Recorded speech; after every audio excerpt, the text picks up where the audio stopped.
গুরু কৃপাহি কেবলম। বশীকরণের টোটকা। যে কোনো শনিবার বা মঙ্গলবার একটি বড় দেখে পরিষ্কার তেজপাতা বেছে নিন।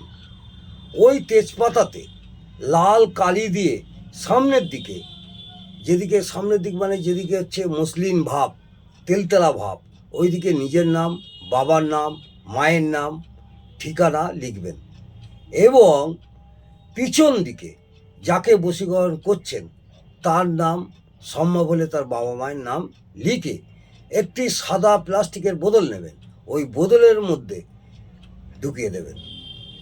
কিছুটা সরিষার দানা ওই বোতলে দেবেন, পরিমাণ মতন গোচনা দেবেন ও নিজের বাঁ পায়ের যে কোনো আঙ্গুলের এক টুকরো নখ ওই বোতলে ঢোকাবেন।